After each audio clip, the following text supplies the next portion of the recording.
All right, look, boys, I don't want to be an asshole. I don't want to be that guy, but it feels like I'm going to be an asshole, and I'm going to be that guy that is just constantly criticizing game development and really shoddy ideas and practices. But let's just get this over with. So Outriders is a very, very awkward game that feels like a 2012, 2013 title that somehow got ported into the 2021 universe. Very, very interesting choice that a cover system is supposed to be the backbone of your entire game, and then in your promo it says cover is for cowards. I just, what is going on here? And it's not like it's completely all bad or anything like that. It's just there's some choices and design ideas and all kinds of weird storytelling that just throw the game off. Really, it does. This does feel like a Mass Effect 2 Electric Boogaloo knockoff. It doesn't feel like it's its own thing. When I play Outriders, I immediately jump to every third-person looter shooter I've ever thought of. The first thing was like, oh, this is the cover system and the powers, Mass Effect. And then I saw the looter shooter aspect. I'm like, oh, the Division. Nothing about your game is original to where I was like, this is Outriders. This makes me feel and think of Outriders. No, this made me think of every other game that's third person and a looter shooter. However, it does at least have a little bit of saving graces here and there. The first one is the combat and the classes, all very unique, interesting, and they all play pretty fun. I'm not gonna lie. The Trickster is the most interesting one to me because you can teleport around and use your spectral blade and you can just cut people. And then it, after like a few seconds, it like infects them with some kind of explosive weird thing, and then it just makes them just evaporate into the wind. It's really cool. I really gotta just play it up here. It is really cool, and I love the Trickster. Not to mention, he has...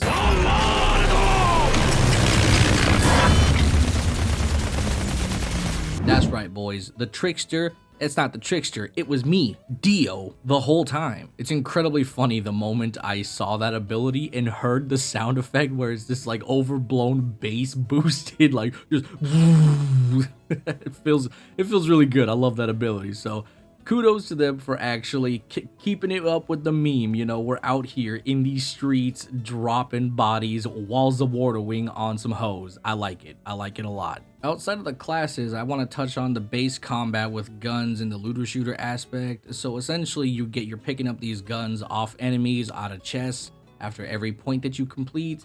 And you open up a chest, you get a blue, white, orange, purple, whatever. I didn't get anything that interesting. I just got a bunch of whites and blues, and come to think of it, I didn't even get a whole lot of greens. I just got more whites and blues than anything else. But just from what I've experienced, the guns from the white to blue tier really don't differentiate themselves from each other too much. They just more damage and look somewhat more cleaner, which that's fine. That's to be expected. The blue tier is not supposed to be anything important to any degree, but I would have liked to see some more originality with the weapons. But moving on up a couple tiers, there are some people that have actually gotten some good weapons, and I was boasting around and looking through, and yeah, they got some interesting looking weapons. I mean, it looks like stuff out of Destiny, but it's fine. Speaking of Destiny, it seems that the main menu when you're looking at your character, very Destiny-esque with the whole, white background, and then each of the gear pieces. You got the helmet all the way down to the boots, and then on the right side, you have the boxes where all your loot is, and then same thing on the left with all your weapons, and that's the boxes have your weapons. It really does just look like a copy pasta of Destiny UI, so it's okay. See what I'm saying? Just not enough originality. It seems like anything that I look at, even the menus, just resemble some other game that is probably better than this. But just in terms of the combat itself, it feels fine. It feels fine. The guns are explosive, especially the shotgun. The base one that I got, the Big Daddy Cruiser, that thing slaps. That every time I shot it nearby, I had to turn down the volume. The shit was so loud. The gunplay feels really good. No complaints at all. I don't think that there's anything wrong with the way the game plays in terms of the combat. Everything's explosive. Everything has a purpose. There's a flow to it. There's a rhythm. And I don't think that you can really fuck it up by any degree. So good job on that. Now let's talk about voice acting and the story, which Outriders gets one of those semi-right. The fuck? And unfortunately, it's not the story part. The voice acting is pretty decent. They even give your own character, your personal created character, they give him a little bit of a personality and a voice. So he's not this silent nerd that just nods and looks at people. It's very awkward. Thank God they didn't do that. I give him a lot of points for that, because any game developer that has enough money to cite Steve Bloom, Liam O'Brien, or Neil Kaplan, and you cannot give my main character a voice, I just cannot stand you. So the fact that they give my character some bit of a personality and a voice, I really appreciate that. And it's something that every game developer should do, because if I have a created character, I deserve to have a personality in this world. It just, especially if it's story driven, like, come on. However, the story on the other side is just absolutely generic as hell. Your character is this very Nolan Northy character,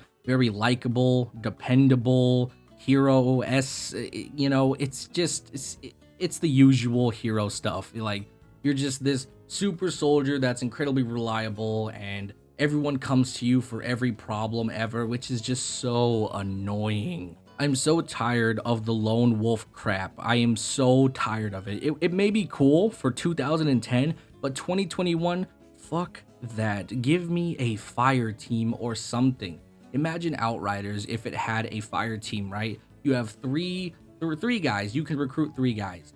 And you can choose, you know, pyromancy for them, or the trickster, or even give them the big beefy tank spec, and you can control them and have them, you know, post up behind barriers, give you covering fire, or you can have them combine powers to do like some sort of like combo chromatic situation where one guy throws flames and the other guy throws like, I don't know, an ice beam or something. I'm just making shit up. But the point being is that you can combine 2 moves at once and cause some kind of like chromatic explosion. That would be pretty cool. Instead, I'm the lone wolf survivor that can take on hordes of enemies and just not be fazed by any degree. I get it, the game's setting is supposed to be this, you're a god of this new world and you have all these powers and you need to be a shepherd and lead people, but like, that's been done so many times and I'm over it. So the story, not really earning a whole lot of points, gotta be honest. Not a super huge fan, but I guess it's whatever. It's just supposed to be there to entertain you for a few hours, and then you get to the end game, which the end game is supposed to be these expeditions where you can go into these more open areas that has all original content, which is actually a plus. If that is true, that is really good. I like that there's going to be the like base game content where it's like story stuff, and then once you get to the end game, nothing is reused and it's all new stuff. That is very good. I'm sick and tired of like Anthem, right? Let's just look at Anthem for as an example. Everything you experience in the story is late game content. That is it. As long as they don't do that, we're good. Right now, Outriders is looking like a pretty clean pastime kind of game. Not really anything groundbreaking or huge, but I think it's all right. It's all right. It's not bad by any means. If I had to just give a score for the demo alone, I'd give it a solid 6. It's not bad. It's not bad. I didn't experience any glitches, anything broken. The cover system is questionable. That's probably the main thing that I have a gripe with, is that sometimes it works, sometimes it doesn't. And also they don't really care if you use it or not, which just makes me ask, why is it in the game? So yeah, it is what it is. I'd say 6 out of 10 for the demo, and we'll have to wait and see whenever it does drop. But that's it. I'll talk to you guys later. Bye-bye.